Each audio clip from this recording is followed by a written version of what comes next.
थोड़ा समय बढ़ाना पड़ेगा। आदमी ने जिस लिस्ट में उसका नाम सबसे ऊपर था वो लिस्ट ली और ऊपर से नाम काट के सबसे नीचे लिख दिया। अब तय है जाना है 2-3 घंटा, जितना समय मिले उतना ही समय सही। आदमी ने अपना नाम सबसे नीचे लिख दिया। 2-3 घंटे बाद यमराज के दूतों की नींद खुली। नींद खुलते ही इन्होंने देखा अरे बड़ा अच्छा, सुस्ती सब थकान वगैरह जो भी थी सब खत्म हो गई। यमराज के दूत बड़े प्रसन्न हो गए। इन्होंने कहा क्या चाय बनाई तेने, हमको आनंद आ गया, ऐसी चाय आज तक नहीं पी, और तेने जो चाय बनाई है ना इससे हम इतना आनंदित हो गए, इतनी प्रसन्नता हमको हुई है। हम जब भी आते हैं लिस्ट में सबसे ऊपर जिसका नाम रहता है उसको हम लेकर जाते हैं, पर आज नियम परिवर्तित होगा। आज ऊपर से नहीं, लिस्ट नीचे से शुरू होगी, ऊपर से नहीं नीचे से। तो भैया किधर से भी जाना तो है ही सही, तय है। तुम लाख करो चतुराई कर्म का लेख मिटे ना रे भाई। तय है, जिस दिन लिख दिया जाना है सो जाएगा, आया है सो जाएगा। राजा रंक फकीर, एक सिंहासन चढ़ चला एक बंधा जंजीर। सबको जाना है, अब जाना तो है ही सही। तो फिर भगवान के नाम की तैयारी करो, भगवान का नाम लो, भगवान के नाम का गुणानुवाद करो तो मरण सुधर जाए, सुमरण हो जाए। कल हमने आपको कहा था ना। और सुमरण कैसे होता है? सुमिरन करने से। सुमिरन क्यों नहीं करे, अरे मन सुमिरन क्यों नहीं करे। या तो केलुड़ा पे धूप धरे, अरे मन सुमिरन क्यों नहीं करे। भजन याद आ रहा है पर हम नहीं गाएंगे क्योंकि समय का अपने पास अभाव है। भले आप कह दो तो भी नहीं गाऊंगा आप तो क्योंकि भैया फिर अगर लेट होंगे तो हमसे कहेंगे कि महाराज घनी देर करे। फिर जब आगे आएगा कथा प्रसंग में हम तब ले लेंगे। बोले सदगुरु महाराज की जय। और जब हम आगे यहाँ पर कथा प्रसंग में बढ़े, ध्रुव जी के सामने मृत्यु आकर खड़ी है। मृत्यु कह रही है चलो चलना है। ध्रुव जी मृत्यु के मस्तक पर पांव रख के भगवान के धाम को पधार जाते हैं। ध्रुव के उत्कल के गए के अंग, और अंग के यहाँ पर एक पापी पुत्र का जन्म होता है जिसका नाम था वेन। परीक्षित जी पूछते हैं एक उज्जवल कीर्ति वाले वंश में एक पापी का जन्म क्यों हुआ? तब सुखदेव जी महाराज कहते हैं ये मां का दोष था। इस वेन की जो माता जी थी ना, उनका नाम क्या है? सुनीता। और ये जो सुनीता है ये बचपन के समय में जब जाती वन में, पिता महाराज से वन में जाती तो वहां पर एक तपस्यारत गंधर्व था, उसके ऊपर कोड़े बरसाए। पिताजी से आकर कहा पिताजी मैंने एक तपस्यारत गंधर्व के ऊपर कोड़े बरसाए हैं। अब ये बात सुनी, पिताजी ने कहा कोई बात नहीं बेटा। अगले दिन फिर गई, फिर कोड़े बरसाए, अगले दिन फिर गई, फिर कोड़े बरसाए। इसका रोज का क्रम बन गया, रोज का ये नियम बन गया। जब भी जाती उस गंधर्व के ऊपर कोड़े बरसाती। एक दिन उसकी तपस्या टूटी, उसने श्राप दे दिया कि जिस किसी ने इतने दिवस से मेरे ऊपर कोड़े बरसाए हैं मैं उसे श्राप देता हूं कि उसके यहां पर एक पापी पुत्र का जन्म होगा। अब श्राप मिल गया। आकर पिताजी से कहा, पिताजी ने कहा कि बेटा इसमें गलती तेरी नहीं, इसमें गलती मेरी है। गलती आपकी कैसे पिताजी? पिताजी कहते बेटा जिस दिन पहले दिन तेने उस गंधर्व के ऊपर कोड़े बरसाए थे, अगर उसी दिन मैं तुझे समझा देता, डांट देता तो शायद आज तुझे श्राप नहीं मिलता। अपने को यहां पर समझना है कि बच्चे अगर कोई गलती करें तो उस गलती पर इनको डांट देना है। बच्चा अगर कोई गलती करे ना तो उस गलती पर बच्चों को डांटना जरूरी है। आपने नहीं डांटा तो फिर समस्या आएगी। आप संतान से प्रेम करते हो, अच्छी बात है, प्रेम पाना संतान का अधिकार है, पर प्रेम हृदय में रखो और डर आंख में रखो। डर आंख में होना चाहिए, प्रेम हृदय में हो। आप सब किसान लोग हो, आप सबको पता है सोयाबीन अगर आप बो, सोयाबीन को खाली पानी पानी, खाली खाद ही खाद दो तो कम्मर हमारी सोयाबीन वही जा फूल फल कहीं नहीं आवे। बन के आते फूल फल कहीं नहीं आवे। आप खाली खाद ही खाद दो, खाली पानी पानी दो तो कम्मर हमारे सोयाबीन वही जा फल फूल कहीं नहीं आवे। उसी प्रकार आप अपनी संतान को खाली प्रेम ही प्रेम, प्रेम ही प्रेम, प्रेम ही प्रेम दो तो फूल फल आना के अब कहीं ना आना है। फूल फल कुछ नहीं मिलेगा भैया। फूल फल कुछ नहीं आएंगे। इसलिए गलती पर बच्चों को डांटना शुरू कर दो। कोई गलती करी डांट दो। अब यहां तो इतना देखो, आप इतना प्रेम हो गया संतान के प्रति कि रात को 12 बजे बच्चा घर से बाहर से आ रहा है और ये पूछते नहीं है। रात को 12 बजे बेटा घर से बाहर से आ रहा है, नहीं पूछ रहे हैं कि बेटा कहाँ था, किसके साथ था, क्या कर रहा था, कोई मतलब नहीं है। बच्चा घर से आया, द्वार बजाया, जाकर गेट खोल दिया, आओ मारा काना, मारा वालुड़ा, मारे केसर ने, मार कस्तूरी ने, मार गुलाब को फूल ने, मार हजारीगल को फूल ने, मार छातिक छालो, फूटेगा तो घणो भरेगा। जिस दिन फूटाना बहुत जलेगा भैया। प्रेम करो, पर प्रेम में संतान की हानि न हो जाए, इसको भी तो देखो। प्रेम पाना संतान का अधिकार है, पर अधिक प्रेम भी नहीं करना। गलती पर डांट दो, नहीं पूछ सकते बेटा कहां था रे तू, किसके साथ बैठा था। आप तो पूछ ही नहीं रहे हो, क्या पता गलत संगत में पड़ गया हो तो। इसलिए पूछो उनसे। अगर रात को लेट आता है, देर से आता है, मत खोलो कमाड़, देखना क्या करेगा। झांक के 2-3 बार लात मारेगा, 2-3 बार हाथ मारेगा और ओटली पे सो जाएगा। फिर जाकर गेट खोल कर को, अरे बेटा क्या करो, तू तो पूरे दिन घूमता रहता है, तेरे और कोई काम काज है ही नहीं, नवरो नटारो, खाली घूमना फिरना यही काम है। हम पूरा दिन काम करते हैं, थक जाते हैं, इसलिए आंख लगती। एक बार ऐसा करके देख लो, जिंदगी में कभी देर से नहीं आएगा, कभी देर से नहीं आएगा। एक बार करो तो सही, एक बार इलाज होगा तभी तो काम चलेगा। ऐसा बढ़िया इलाज हो जाए तो फिर थोड़ी करे। बच्चों को गलती पर डांटना शुरू कर दो। घर में एक नीति बना लो, जिस दिन माँ डांट दे उस दिन पिताजी समझा दे, और जिस दिन पिताजी डांट दे उस दिन माँ समझा ले। एक कहावत है ना, वो एक मेरे नेक उबेरे तो वंट नहीं लागे।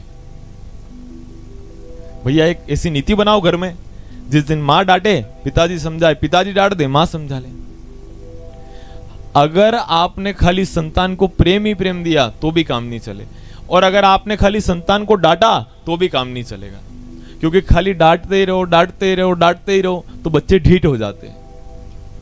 एक बार एक घर में मेहमान आए, पिताजी मेहमान के सामने बच्चे को डांट रहे हैं। रोज डांटने की आदत थी सही, तो मेहमान उस बच्चे से पूछ रहे, क्यों रे तेरे पिताजी तुझे डांट रहे, तेरे को फर्क नहीं पड़ रहा है। बच्चा कहता है कि रोज की आदत है, रोज की आदत पड़ गई है। तो भैया कहीं आपके बच्चे भी ऐसे नहीं कहने लग जाए, तो इसलिए उनको डांटो, पर एक सीमा में। इतना सहलाओ बच्चों को कि निष्क्रिय कर्म विहीन नहीं, इतनी करो प्रताड़ना की निष्क्रिय कर्म विहीन नहीं। समय गलती पर डांटना भी है और समय पर प्रेम भी देना है, दोनों अपने को करना है। ये बात हम यहाँ पर समझे। जब आगे कथा प्रसंग में यहाँ पर बढ़े, वैन जब पापी था, संतों ने हुकार करी, उससे वैन मृत्यु को प्राप्त हो जाता है। उसके पश्चात इस वैन की जंघा को मथा गया, एक काला कलूटा पुरुष उत्पन्न हुआ, वनों पर्वतों में इन्हें वास दिया गया। उसके पश्चात फिर जब इनकी दाहिनी भुजा को मथा गया, प्रतु महाराज और अर्ची प्रकट हुए। देवताओं ने इंद्र को बछड़ा बनाकर दूहा, देवत्व इनको मिला। राक्षसों ने प्रहलाद को बछड़ा बनाकर दूहा, इनको क्या मिले? राक्षसों ने जब प्रहलाद को बछड़ा बनाकर दूहा, इनको क्या मिला? मदिरा। अब जो भी पिए वो राक्षस। मदिरा किसको मिली है? राक्षसों को। अब जो भी पिए वो राक्षस, भले कणी जात को वे, कोई जाति का बंधन नहीं है। जो भी मदिरा पान करता है वो राक्षस है, स्पष्ट है। अब मैं किसी व्यक्ति विशेष का नाम नहीं ले रहा हूं, ना किसी संप्रदाय का, ना किसी जाति का, ना किसी धर्म का। जो भी पिए वो राक्षस है। शास्त्र कह रहे भैया किसको मिली है मदिरा? राक्षसों को। तो जो पिए वो राक्षस। ऊंचा कुल में जन्मिया और करनी ना ऊंची होए, घना स्वर्ण का पात्र है पर भरी मदिरा होए उसका कोई औचित्य नहीं है। सोने का गिलास हो और उसमें दारू पड़ी हो तो क्या भगवान के चढ़ाओगे? नहीं चढ़ सकते। इसलिए अपने खान पान को सुधारो आप। हमने पहले भी कहा है, एक दिन तो पूरी कथा ही खान पान पे हो गई थी, दूसरे दिन की पूरी कथा ही खान पान और खानदान पे थी। तो इसलिए भैया खान पान को सुधारो। भगवान ने जब शाकाहारी और मांसाहारी बनाए ना, तो इनमें परस्पर भेद बनाया है। परस्पर भेद बनाया कि शाकाहारी और मांसाहारी में भेद। क्या क्या भेद है? शाकाहारी जो होते हैं ना, उनके नाखून मुड़े हुए नहीं रहते हैं, और जो मांसाहारी रहते हैं इनके नाखून मुड़े हुए रहते हैं। इंसान के नाखून मुड़े हुए आगे से। शाकाहारी जो होता है, मांसाहारी जीव जो होता है ना, मांसाहारी जब पानी पीता है तो छबड़क छबड़क करके पानी पीता है, और शाकाहारी जब पानी पीता है छबड़क छबड़क करके पानी नहीं पीता है। आप देखो, कुत्ता, बिल्ली और शेर जब भी पानी पीते हैं छबड़क छबड़क करके पानी पीते हैं, नाखून आगे से मुड़े हुए रहते हैं। मनक भी इस तरह पिएगा, पीते नहीं। तो इसलिए मांसाहार और शाकाहार का अपने को समझना है कि भगवान ने अपने को शाकाहारी बनाया है, अपने लिए इतनी सारी चीजें बनाई है, मावे मिष्ठान सब चीजें बनाई है, और फिर अगर हम इन जीवों की लालसा में अपनी जीवान के स्वाद के लिए अगर किसी जीव की हत्या करते हैं तो ये हम बहुत बड़ा अपराध कर रहे हैं। पर आज इतनी बड़ी विडंबना है, रात को महफिलों में और सुबह मंदिरों में। रात को तो महफिलें सज रही थी, महफिलों में थे और सुबह मंदिरों में। तो क्या रात को पी और रात को पी और सुबह पवित्र हो गई हूं? रात को खाया ने सुबह पवित्र नहीं। 27 दिन तक उस जीव के अवशेष आपके शरीर में रहते हैं। मतलब 27 दिन तक आपने मंदिर में जावा को अधिकार नहीं है, 27 दिन तक आपको कथा में बैठने का अधिकार नहीं है, 27 दिन तक आपको भगवान का नाम लेने का अधिकार नहीं है। वो शमशान, उस शमशान में जाने के बाद लोग नहाते हैं। किसी के दाह संस्कार में चले जाए, कोई मर जाए उसके दाह संस्कार में चले जाए, आकर नहाते हैं, और घर आकर जानवर मार के खा जाए फिर हापड़ते हैं, नहाते हैं? हापड़े नहीं हापड़े। कोई आदमी मर गया तो 13 दिन तक उसका सूतक रखा, और यहां अपने हाथ से मार के खा गए, उसका सूतक नहीं लग रहा है इनके। क्या बताओ साहब, इनको मदिरा पान करने वाले ने। थोड़ा समझो आप, ये शरीर भगवान ने दिया है तो ये खाने पीने के लिए दिया है क्या? भगवान ने ये शरीर इसलिए दिया है कि इस शरीर से भगवान का भजन करो, भगवान का नाम लो। कोई आरा मशीन पे ले जाने पार्टियां नहीं निकालेगा अणका, पार्टियां थोड़ी निकलेंगे इसके। हर जीव का कुछ ना कुछ काम में आ जाता है। हाथी के दांत काम में आ जाते हैं, खाल काम में आ जाती है, अपना कई काम में आवे होता हुआ। क्या काम में आता है? लकड़ी जली तो कोयला भया, कोयला जला भई राख, पर या पापन ऐसी जली ना कोयला ना राख। कुछ नहीं इसका। तो इसलिए इसका भजन करो और भजन से नाम कमाओ, नाम कमा के पुण्य अर्जित करो, पुण्य अर्जित करे भगवान के धाम को जाओ। ये गलत अपने को नहीं करना है। मदिरापान ने, मांस भक्षण ने, धूम्रपान ने, तंबाकू ने, ये अपने को नहीं खाना है। ये जो तंबाकू खाते हैं ना, हमने एक कहावत सुनी है, तंबाकू मती खा नहीं तो घर बगड़ेगा, तंबाकू मती खा नहीं तो घर बगड़ेगा, बीड़ी मती पी नहीं तो भीख मांगनी पड़ेगा, और दारू मती पी नहीं तो माजनो पड़ेगा। कैसे? तंबाकू वाले का घर कैसे बिगड़ता है? बाहर मेहमान अंदर मेहमान, ये मैं कमार डेर कर पिच, अब थूक तो सकते ही नहीं, तो ये मैं कमार डेर कर पिच। तंबाकू वाले का घर जरूर बिगड़ता है, और तंबाकू वाले का तो शरीर भी बिगड़ रहा है। तंबाकू वालों का तो शरीर भी बिगड़ता है भैया, क्योंकि ये क्या होता है, अंदर जाकर जमता है, और अंदर जाकर जब जमता है नसों को ब्लॉक कर देता है, और एक दिन बंद। अब भैया रक्त आना जाना ही बंद हो गया, जब हमारी नसों में खून आना ही जाना ही बंद हो गया, तो फिर अरे एक आदमी हमको मिले तो बड़े गर्व से कह रहे, महाराज मैं घूमने गया तो 15 दिन में 7,000 का पाउच खेला मैंने कहा वाह बड़ा बढ़िया काम कर दिया आपने तो। ये एक महीने में 1500 रुपए के पाउच खा जाता हूं मैं। ओहो, बड़ा पुण्य का काम किया, बड़ा धर्म का काम कर दिया इन्होंने तो। समझो तो सही किसी चीज को। ये जो तंबाकू खाने वाले होते हैं ना, इनका घर जरूर बिगड़ता है। और बीड़ी पीने वालों की भीख मांगने की आदत होती है। कैसे? खुद के जेब में बंडल पड़ा है, खुद के जेब में माचिस पड़ी है, फिर भी साथ वाले से कहते दादा एक तो पाई दे, एक तो पाई। तो बीड़ी पीने वाले भीख जरूर मांगते हैं।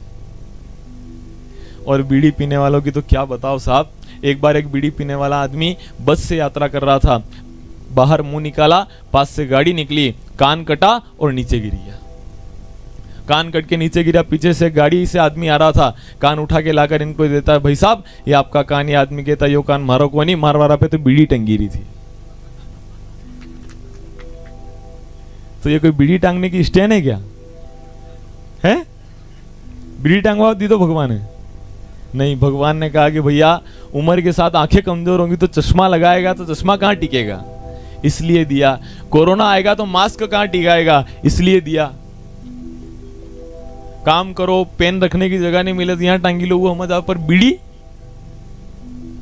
ये कोई बीड़ी टांगने की स्टैंड नहीं है भैया। और दारू पीने वाले का माजना जरूर पड़ता है। कैसे? खूब पिया, खूब पिया, खूब पिया। गांव के बाहर रास्ते पर पड़ा है, वहां पर कौन आता है? कौन आता है? कौन आता है वहां पर?